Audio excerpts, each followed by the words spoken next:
আমাদের দেশে 5 আগস্টের পর একজন প্রধান উপদেষ্টা এসেছেন, নাম কি বলতে পারবেন? ডক্টর ইউনূস সাহেব। আচ্ছা, আমি যেটা বলতে চাই, that is the example and nothing else. এটা জাস্ট একটা উদাহরণ। ওনার হাতে এখন সেনাবাহিনীর ক্ষমতা আছে, পুলিশের ক্ষমতা আছে, র্যাবের ক্ষমতা আছে, জনগণের ক্ষমতা আছে, ছাত্রদের ক্ষমতা আছে। সব ক্ষমতা ওনার হাতে এই মুহূর্তে আছে না নাই? এখন তো আছে।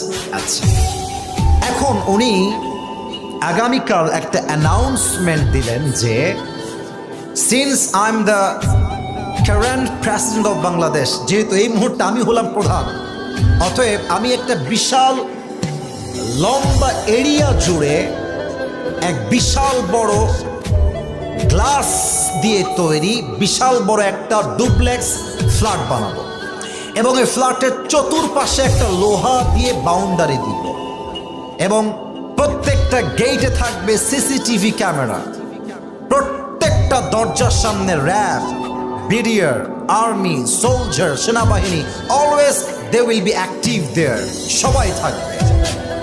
এবং আমার ডুপ্লেক্স ফ্ল্যাটের উপর দিয়ে অলওয়েজ হেলিকপ্টার অবজার্ভ করবে, is anyone coming or not, is anyone attacking or not, কেউ আক্রমণ করছে কিনা। Always they will observe this matter, যাতে করে কেউ আমাকে আক্রমণ করতে না পারে। এবং পরিশেষে আমি এমনভাবে প্রোটোকল দিব যেন মালাকুল মত আমাকে ধরতে না পারে। যতই লুকা, যতই প্রোটোকল দিক, মালাকুল মতের হাত থেকে পালানো কখনো কি সম্ভব হতে পারে? 28 নম্বর পারা, সূরাতুল জুমা। আল্লাহ তাআলা বলছেন, কুল ইন্নাল মাউতাল্লাযী তাফিররুনা মিনহু ফাইন্নাহু মুলাকীকুম।